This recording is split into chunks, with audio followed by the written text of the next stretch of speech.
Salut à tous et bienvenue dans cette vidéo comparative du Canon 10-18 mm et du Tokina 11-16 mm, deux objectifs ultra grand angle pour voir le monde en large, et puis je vais vous dire un petit peu lequel je préfère et puis pour quelles conditions, et voilà, ça vous aurez toutes les clés en main pour faire votre choix.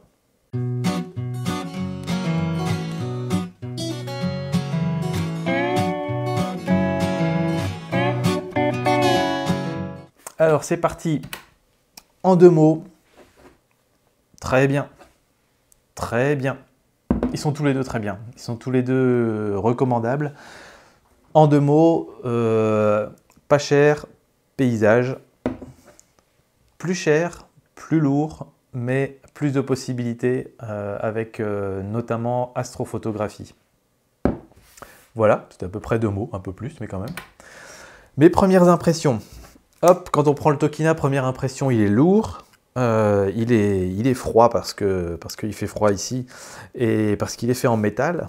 Donc vraiment, il y a un côté... il est robuste, quoi. Celui-là, il va tenir le choc, il n'y a pas de souci. Il a une bague de mise au point qui est un petit peu bizarre, d'ailleurs. Vous voyez, là, je suis en focus autofocus et là, en focus manuel. Mise au point manuel. Mise au point automatique, mise au point manuel. Donc c'est un petit peu étrange, mais bon, pourquoi pas, on s'y fait. Voilà, donc ça c'est la première impression, bien construit, bien solide, bien costaud, avec une belle fenêtre de mise au point ici. Première impression de celui-là, il est léger, il est en plastique, mais pas cheap. Belle construction plastique, c'est souple, ça glisse bien. Voilà, c'est le genre d'objectif que j'aime bien, dans la mesure où il y a ce qu'il faut où il faut et il n'y a pas de superflu. Donc voilà, c'est bien construit, bien pensé et en même temps c'est léger. Voilà, donc petit, léger. Par contre, vous voyez, la lentille frontale, elle n'a quand même pas la même taille chez l'un et chez l'autre. Et c'est pas bombé de la même manière, c'est un peu moins bombé chez celui-là que chez celui-là. Voilà. En termes d'ergonomie, bon, bah, je viens d'en parler déjà un petit peu. La fabrication, elle est vraiment très costaud chez celui-là. On a l'impression comment dire, d'en avoir pour son argent. C'est un peu bête à dire, mais quand on sort 500 ou 600 € pour un objectif, je crois que c'est plus 500 en ce moment, bah, d'avoir un truc lourd, on a l'impression qu'il y a plein de choses importantes dedans. Alors que quand on a un truc léger, on se dit, oh, je paye 500 € pour ça. Je veux dire, au kilo, ça fait cher au kilo, quoi. Il y a un peu ce côté-là. En termes d'options, sur celui-ci, on a, donc je vous disais, la bague d'autofocus et de mise au point manuel qui marche bien. Et on a surtout la petite fenêtre. Alors la petite fenêtre, elle a les distances en mètres et en pieds. Elle n'a pas malheureusement la lecture de l'hyperfocale. Je sais que ça se fait parfois. Là, c'est pas le cas. Par contre, ce qui est bien, c'est qu'on a du coup la lecture de la mise au point entre 30 cm, 35 cm, 40 cm, 50, 70, 1 mètre, 2 mètres, infini. Donc on a tout ce qu'il faut pour pouvoir régler vraiment l'hyperfocale assez précisément. Donc ça, c'est très pratique. Et puis on a la distance ici. La distance, la focale, qui va entre 11 et 16 mm. Ici, tout se fait en interne. Dans ce boîtier-là, il n'y a rien qui bouge, ni la lentille frontale, ni l'objectif qui se détend. Sur le 10-18, ça se détend un tout petit peu, ça s'allonge un tout petit peu, mais la lentille frontale ne tourne pas, donc ça c'est plutôt bien pour ceux qui vont utiliser des filtres ensuite. Et puis ensuite, pour le reste, il n'y a pas grand-chose à dire. On n'a pas de fenêtre de visualisation de la mise au point, de la distance de mise au point.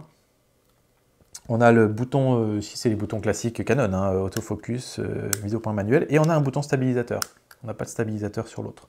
Ça c'est une technologie pas mal. Et ensuite, ici, on est sur une technologie, je pense pas que ce soit ultrasonique. Alors c'est asphérical, je ne sais pas trop ce que ça veut dire, il paraît que c'est bien. Mais voilà. Par contre, la motorisation fait un peu de bruit sur celui-là. Quand on prend des photos ou en vidéo, ça s'entend un petit peu. Ça y est, je vois le lac. C'est là que je vais dormir. C'est pas très bruyant, mais ça s'entend un petit peu. Celui-là, on est sur du STM. Ça veut dire que sur un appareil photo Canon, ça se montre que sur du Canon de toute façon, on va vraiment avoir une mise au point ultra silencieuse. On n'entend rien du tout. On fait la mise au point et on se dit mais il a fait quelque chose là ou pas parce que j'ai rien entendu. Ce qui peut être un peu troublant sur un objectif aussi grand angle, parce que souvent on a presque l'impression que tout est net dans la photo, donc on se demande s'il a vraiment fait la mise au point ou pas. Mais voilà, donc ça c'est l'avantage de la technologie STM. Et puis il va vous faire des transitions de mise au point. Si vous faites de la vidéo, le STM c'est pas mal, parce qu'il vous fait des transitions d'une mise au point à une autre de façon assez fluide. Donc ça c'est sympa. En termes de spécification, alors, celui-ci, il est à ouverture f sur 2.8 constante. Ça veut dire qu'à 11 mm, il peut ouvrir à f sur 2.8. Et à 16 mm, il peut aussi ouvrir à f sur 2.8. Ce qui veut dire qu'il ouvre assez grand. Donc ça va vous permettre déjà de faire des photos où vous avez un petit peu de flou d'arrière-plan. Ça peut être assez sympa pour des photos, même pour des photos de paysage. Vous mettez vous au premier plan, assez proche, et puis vous avez voilà, l'arrière-plan qui est flouté par exemple. Mais ça va être surtout très très important et très intéressant pour la photo de nuit et pour les photos de Voie lactée. Parce que vous avez donc un ultra grand angle qui va vous permettre de capter une énorme partie de la Voie lactée, donc ça va bien rendre. Et surtout quand on a une grande ouverture, comment dire, avec ces focales-là, on va se limiter à peu près à 30 secondes de temps de pause. Et donc ici, comme vous ouvrez à f2.8, vous allez capter 4 fois plus de lumière que celui-ci qui va s'ouvrir à f5.6 par exemple. Et donc 4 fois plus de lumière, ça veut dire que la photo que vous auriez prise avec celui-là, ça va être l'équivalent de si vous avez pris la même photo avec celui-là, mais avec 8 secondes de pause. Donc ça fait une énorme différence quand même. Donc c'est voilà, c'est vraiment une des grosses spécificités. Et le fait qu'il ouvre à f2.8 aussi fait que vous allez plus facilement pouvoir utiliser des temps de pause plus courts, parfois quand il fait un peu sombre ou autre. Si vous faites des photos en intérieur et qu'il y a des sujets en mouvement, c'est pas mal d'avoir une plus grande ouverture pour pouvoir figer un peu le mouvement des personnes. Alors que sur celui-ci, vous allez être obligé de monter dans les ISO, donc vous allez avoir du grain, etc. Voilà. J'ai parlé juste de l'ouverture là en fait. Sur celui-ci, on a une ouverture qui est variable, donc qui commence à 4.5 quand vous êtes à 10 mm. À 11 mm, vous êtes déjà à f5. Et ensuite, ça passe à f5.6, f sur 5.6. Donc c'est très standard dans les objectifs kit, on va dire. Par contre, c'est des ouvertures qui vont très difficilement vous donner du flou d'arrière-plan. Bon, après, sur un ultra grand angle, encore une fois, c'est pas le but. Mais qui du coup vont pas permettre de pouvoir prendre des photos, de faire entrer suffisamment de lumière pour la photo de Voie lactée, par exemple. Ça, faut oublier avec celui-là. Par contre, on a le stabilisateur. Donc ça, l'avantage, c'est que ça permet de rattraper son retard. Et donc à f5.6, vous pouvez faire un temps de pause 2 ou 3 fois plus long, ou 4 fois plus long qu'avec le Tokina, à la même distance focale, on va dire. Et donc du coup, vous mettre au même ISO. Donc vous pouvez prendre une photo à ISO 100 avec une pause d'une seconde, là où sur celui-là, vous pourriez prendre une photo à ISO 100 avec une pause d'un quart de seconde et avoir la même photo au final. Alors le souci, c'est qu'à une seconde, vous allez peut-être avoir plus de mouvement s'il y a quelque chose qui bouge, mais s'il n'y a rien qui bouge, vous aurez exactement le même résultat pour un prix et pour un encombrement beaucoup plus réduit. Donc c'est quand même un gros avantage et la stabilisation marche bien. Et puis ensuite on y vient, donc alors diamètre de filtre 67 mm, 77 mm. Donc pareil, les filtres vous coûteront un petit peu plus cher sur celui-là, à moins que vous achetiez tout en 77 mm comme j'ai fait, et ensuite vous achetez des bacs d'adaptation pour adapter sur les autres. Les dimensions, vous voyez, celui-ci est assez petit, il a à peu près la taille d'un objectif kit. Celui-ci il est un peu plus haut, mais surtout il est plus gros, plus large. Et puis en termes de poids, on est quasiment au double. Le Tokina est quasiment 2 fois plus lourd que celui-là. Donc ça commence à être important quand même. Ça joue dans la balance, notamment quand on part en randonnée et qu'on trimballe son matériel, ou quand on se balade à la journée et qu'on a tout ça au bout de l'épaule. Ça peut être un critère important. Et puis le prix, là aussi on est quasiment du simple au double. Celui-là il est à 250 €, parfois un petit peu moins. Celui-là est plutôt aux alentours de 500 € en ce moment. Donc on est vraiment du simple au double. Tokina est plutôt dans la fourchette haute sur les objectifs ultra grand angle en termes de prix, parce qu'il est le seul à ouvrir à f2.8 en constant, et parce qu'il a une très bonne réputation, donc les gens sont prêts à mettre le prix. Les autres concurrents sont plutôt à 400-450 €. Donc celui-là, quand il est sorti et que maintenant il est proposé à 250 €, il est vraiment très très loin en termes de prix des autres. Donc c'est la seule option vraiment abordable, on va dire, pour les ultra grand angles. Donc c'est pas mal, c'est un nouveau venu qui est bienvenu vraiment sur le marché. En conditions réelles, alors comment ça se passe? Est-ce que c'est agréable de les utiliser? Oui, très agréable. Si je devais en choisir un là maintenant pour aller faire des photos de paysage, Je pense que je prendrai le Tokina pour la petite fenêtre, ici. Rien que pour ça, parce que j'ai l'habitude.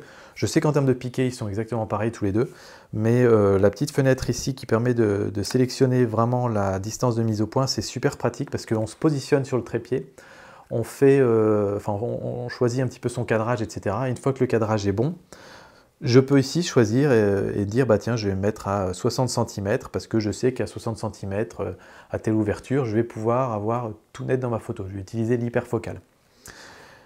Ça, c'est pratique. Avec celui-là, si je veux faire la même chose, je dois d'abord trouver ma composition, etc. Et me dire, ah oui, là, il y a une photo qui est chouette. Une fois que je l'ai trouvée, je dois défaire ma composition, je reprends mon objectif sur mon appareil et je trouve un objet qui se situe à peu près à la distance que je veux utiliser. Si je veux utiliser 60 cm, je trouve un truc qui est à peu près à 60 cm, je fais ma mise au point dessus, je me mets en manuel et après je dois retrouver ma composition. Donc on perd quand même pas mal de temps. C'est pas du tout infaisable, mais c'est un petit peu ennuyeux, je trouve, pour un objectif qui fait de la photo de paysage, de ne pas avoir cette fenêtre-là. Encore une fois, si vous faites pas que de la photo de paysage, si vous n'êtes pas super spécialiste là-dedans, etc., ça ira très bien. Et moi, j'ai fait des photos de paysage avec mon 18-55 au départ, pendant 2 ans ou 1 an et demi, sans aucun souci. On prend vite l'habitude de dire, allez, vite, hop, à 2 mètres, je fais une mise au point, et après je recadre, etc. C'est juste qu'une fois qu'on découvre ça, on se dit, ah bah c'est un petit peu plus rapide, quoi. Mais bon, en général, quand on prend des photos de paysage, on a le temps, donc c'est pas non plus si rédhibitoire que ça. Ils sont tous les deux agréables à utiliser, honnêtement, il n'y a pas de souci, même avec l'autofocus qu'on n'utilise pas trop sur un ultra grand angle, mais il fait pas énormément de bruit sur le Tokina, il fait 0 bruit sur le STM, donc il n'y a pas de souci. Ils sont tous les deux très rapides pour faire la mise au point. Voilà, je vois pas de difficulté particulière. Donc je vous disais, si là je devais sortir prendre une photo dehors, je prendrais le Tokina. Si demain je pars en randonnée ou en voyage à l'autre bout du monde, je prends celui-là. Parce que je gagne 300 grammes, quoi. Et pour partir en randonnée une semaine, quand on compte tous les grammes qu'on emmène, 300 grammes c'est beaucoup. C'est vraiment beaucoup. On peut s'acheter, comment dire, on peut payer 100 € de plus pour une tente qui pèse 300 grammes de moins. Donc c'est un critère très très important, le poids. Donc je pense que je partirai avec celui-là pour partir en voyage ou en rando. Voilà. Les limites de ces deux objectifs en utilisation, bah, je vous l'ai dit un petit peu. Celui-ci c'est le poids, mais une fois qu'on l'a, on l'a, et donc il n'y a plus vraiment de limite. Le Tokina il peut tout faire. La limite de celui-là, c'est de ne pas pouvoir faire de la photo de Voie lactée. Mais c'est un type de photo très particulière finalement, la photo de Voie lactée. J'en ai fait quelques-unes avec le Tokina, c'est très sympa et tout ça, mais c'est pas le genre de truc que je vais faire tous les 4 lundis. Donc voilà, je vous dis, si je pars en rando, ça va pas du tout me manquer. Si j'emmène cet objectif-là, ça va pas me manquer de ne pas pouvoir faire de photos de Voie lactée, quoi. Je pense pas. Donc je pense que c'est juste ça la seule différence entre les deux, et le fait éventuellement de devoir peut-être monter un petit peu plus en ISO parce qu'on a une ouverture un petit peu plus petite. On va maintenant analyser les photos, c'est la partie la plus intéressante. On va regarder un petit peu le piqué, on va regarder un petit peu si c'est plus mou, plus défini, si on a plus de détails. Et comme ça, vous verrez un petit peu lequel des deux est le plus intéressant en termes de piqué, ou est-ce qu'ils sont équivalents, ce qu'apporte la stabilisation. Et puis le bokeh, on ne va pas trop regarder parce qu'on est sur des objectifs où le bokeh, donc le flou d'arrière-plan, n'a pas beaucoup d'importance. On va maintenant comparer le piqué de nos deux objectifs. Alors, on a en rouge l'objectif Canon 10-18 et puis en vert le Tokina. Donc ici, on est à 10 mm et ensuite on a 11, 13 et 16 et ici on est aussi à 11, 13 et 16 pour pouvoir les comparer vraiment à des focales similaires. Donc j'ai pris toutes les photos qui étaient prises à f8 parce que c'est l'idéal, c'est là où on va avoir le meilleur piqué sur nos objectifs. Donc comme ça, on les compare de façon honnête et à leur meilleur, on va dire. Donc j'ai ici à gauche le Canon et puis à droite le Tokina. Et donc on va zoomer un petit peu. La mise au point, elle a été faite sur cette partie centrale. Et quand on compare un petit peu les deux, on peut se rendre compte que c'est très similaire. Vraiment très similaire. Ici dans les feuilles, j'ai l'impression d'être un petit peu plus flou que là, mais c'est très léger. Vraiment très très léger.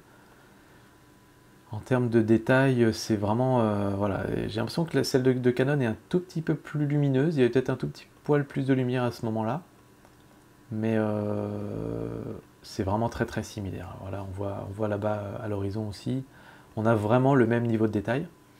Au centre en tout cas. Quand on va sur les bords, c'est là que le Tokina est un petit peu meilleur. Parce que vous voyez ici, on est assez flou. Alors que le Tokina garde pas mal de détails quand même sur les bords. On va aller voir l'autre coin ici. Ici, dans le coin ici, c'est peut-être plutôt le Tokina qui est un peu plus flou que le Canon. Comme quoi, hein, des fois, ça change d'un coin à un autre.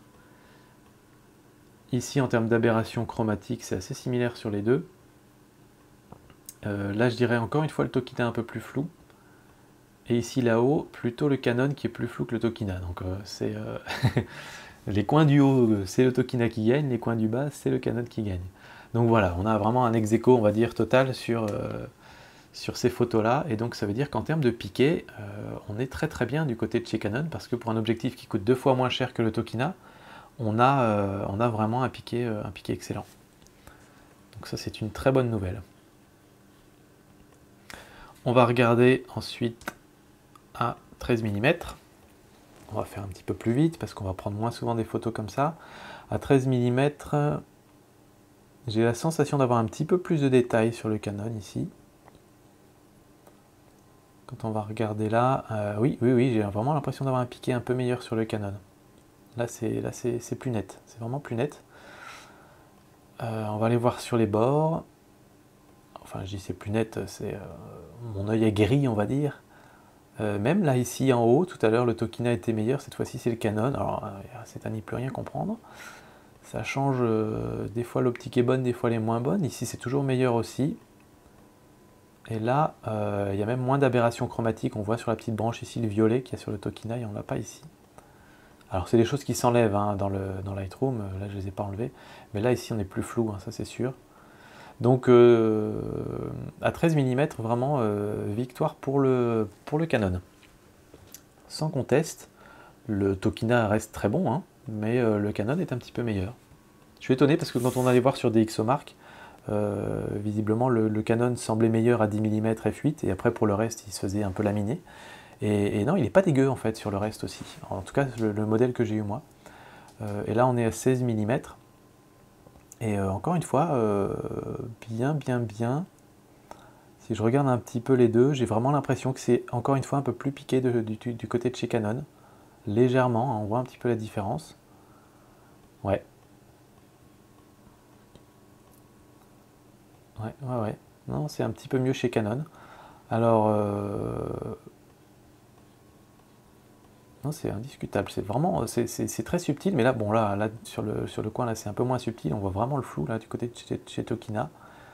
Il y a vraiment un souci du côté gauche, hein, ça c'est sûr. Mais non, ce petit Canon, il me plaît vraiment beaucoup là. Il fait des belles photos. Vraiment chouette.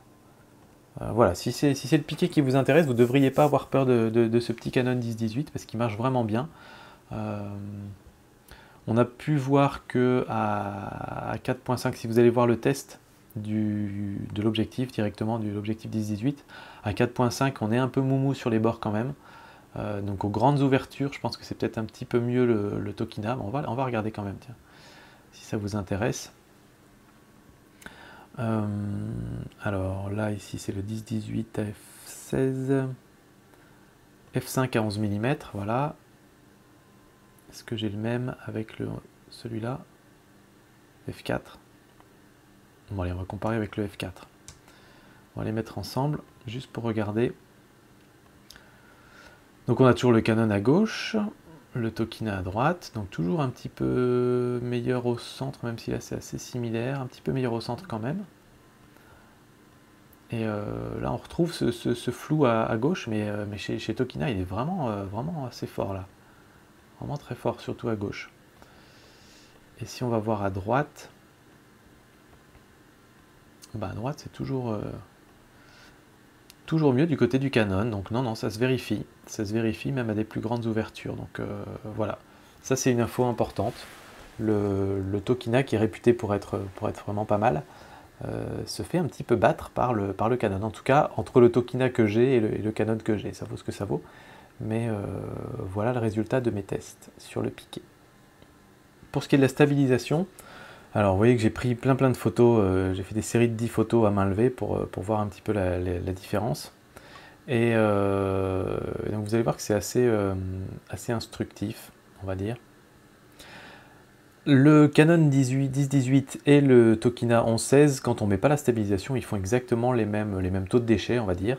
C'est-à-dire que globalement, jusqu'à un dixième de seconde, à 11 mm, ils sont très bien.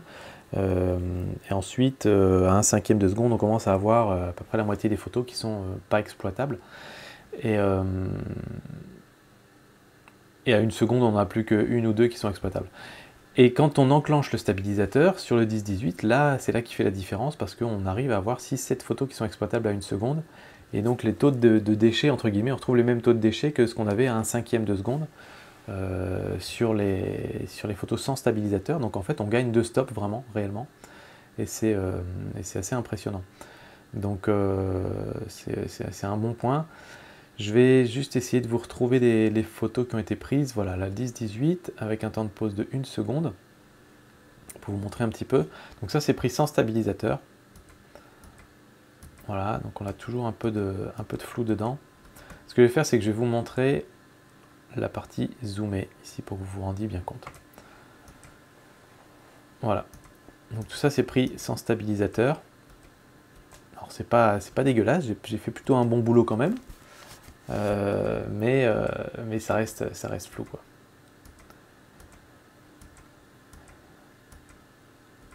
Là, j'ai commencé à mettre le stabilisateur, la première qui a bougé, la deuxième qui n'était pas bonne. Et ensuite, voilà, là on commence à avoir notre série avec des bonnes photos, et honnêtement, on a un piqué plutôt bon, enfin un piqué, on va dire. On a une stabilisation qui fait son effet, et du coup, on a des photos qui sont correctes. Pour une pause d'1 seconde, c'est quand même pas mal. À part les deux premières qui bougeaient réellement. Voilà, donc un stabilisateur qui marche bien. Qu'est-ce que je peux vous montrer d'autre? Je pense que c'est pas mal. Je peux vous montrer celle-là éventuellement. Voilà, celle-là, elles vont peut-être vous parler un petit peu plus. Hop, alors on va zoomer sur une zone qui est assez nette normalement, on va dire là-dessus pour regarder. Donc voilà, sans stabilisateur, là on a des pauses d'1 seconde, là on voit bien le flou de bouger. Hein. Il n'y a pas à discuter, on va dire. Donc là on est à 10 mm hein, cette fois-ci. Ça c'est juste pour dire, maintenant on passe en stabilisateur. Voilà, et ici sur chaque photo on a beaucoup moins ce flou de bouger justement. À part mon petit qui bouge, mais on voit que sur chaque photo, le coussin il est bien, enfin, relativement net, on va dire. Et donc ça c'est plutôt une bonne chose. Voilà, là on voit vraiment l'effet du stabilisateur, on a des photos qui sont exploitables, là où avant elles n'étaient pas. Voilà, comme vous avez pu voir, en termes de piqué, ils sont tous les deux très bien. Le Tokina qui est la référence actuelle des ultra grands angles, et le Canon qui lui tient la dragée haute, l'air de rien, et même parfois qui le surpasse un petit peu. Donc j'étais assez étonné et assez impressionné. Donc du coup, je ne peux que le recommander dans ce sens-là, parce que pour moi, c'est vraiment le critère principal pour un ultra grand angle, c'est le piqué. Il faut qu'il y ait un piqué correct. Et là, c'est le cas. La stabilisation qui apporte un petit plus quand même, qui permet de compenser un petit peu, notamment pour les photos en intérieur. On peut quand même prendre des photos en intérieur à main levée, ce qui est quand même un gros avantage. Donc ça, c'est bien. Et puis le bokeh, je vous dis, on n'a pas creusé plus que ça. En conclusion, bon là, on va redire un petit peu des choses qu'on a déjà dites, mais pour qui acheter un ultra grand angle, c'est vraiment si vous faites des photos de paysage, assez régulièrement, on va dire. C'est pas forcément obligé d'être votre passion la photo de paysage, mais si vous en faites régulièrement, le jour où on a un ultra grand angle sur son appareil, ça change les choses quand même. Quand on commence à le mettre sur son boîtier et qu'on regarde à l'intérieur, on voit le monde vraiment différemment. Et les premières fois, à chaque fois qu'on le met, on fait waouh, et on voit, ça déforme un peu la réalité. Donc on voit des choses qu'on ne voit pas naturellement, et ça, voilà, c'est très flatteur en fait pour les paysages. Donc si vous aimez les photos de paysages, si vous voulez capturer des paysages et que vous avez l'impression que vous êtes un peu arrivé au bout avec votre 18-55, ça peut être l'idée d'acheter un ultra grand angle. Voilà, donc pour ça. Si vous faites de la photo d'architecture ou des photos d'intérieur pour prendre en photo des chambres d'hôtel, pour mettre sur un site internet ou des choses comme ça, un ultra grand angle c'est parfait parce que ça donne l'impression que la chambre est plus grande, plus aérée, etc. Donc ça c'est pas mal aussi. Si vous visitez beaucoup de châteaux, d'églises, voilà, des endroits où c'est un petit peu sombre et où vous voulez prendre des photos en intérieur, ça va être pas mal aussi. Les endroits où on n'a pas trop de recul en fait, c'est un peu ça. Et puis voilà, donc voilà, les ultra grands angles, c'est pour vous. Et puis je vous dis, l'avantage du Tokina, c'est que il peut tout faire. Donc vraiment, si vous êtes passionné par la photo de paysage et que vous en faites très régulièrement, alors oui, le fait d'avoir la petite fenêtre de mise au point, c'est un plus. Si vous avez envie de faire des choses un peu créatives ou vous voulez avoir une partie un peu floue dans votre photo de paysage, oui, avoir une ouverture f2.8 c'est un plus. Et si vous voulez faire des photos de voie lactée, des photos nocturnes, oui, c'est un gros plus là pour le coup d'avoir un f2.8. Pour tout le reste, si vous voulez vraiment faire juste du paysage sans vous prendre la tête, avoir un petit objectif qui passe partout, que vous emmenez partout et qui fait bien le boulot, je recommande sans souci le 10-18, surtout en sachant qu'il est 2 fois moins cher que le Tokina. C'est pour ça que pour moi, quand il y a un écart de prix aussi important, celui-là est vraiment à réserver à ceux qui savent qu'ils vont s'en servir et qui vont utiliser les capacités supplémentaires qu'il a par rapport au Canon.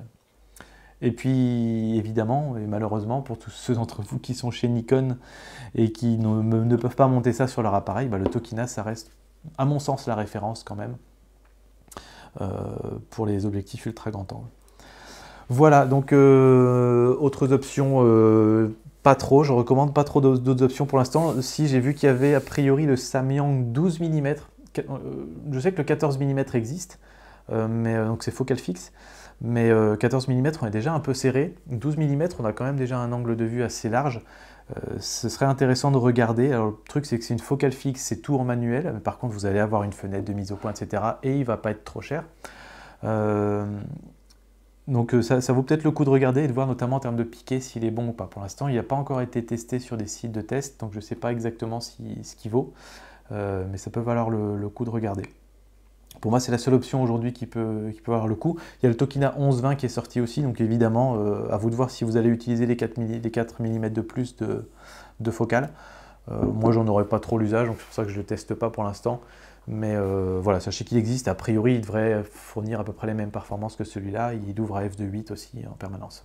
Donc, est-ce que je recommande? Oui, ces deux-là, je vous les recommande fortement tous les deux. J'en suis très content. Et du coup, d'ailleurs, je garde les deux moi-même, donc pour vous dire à quel point je suis fanat de photos de paysage. Comme ça, j'en ai pour tous les cas de figure. Donc oui, grosse recommandation sur ces objectifs, vous ne pouvez pas vraiment vous gourer. Donc moi, je vous dis à très bientôt pour d'autres vidéos. J'espère que ça vous aura aidé dans votre décision. Et puis, très bientôt. Oui, j'ai déjà dit, à très bientôt. Ciao.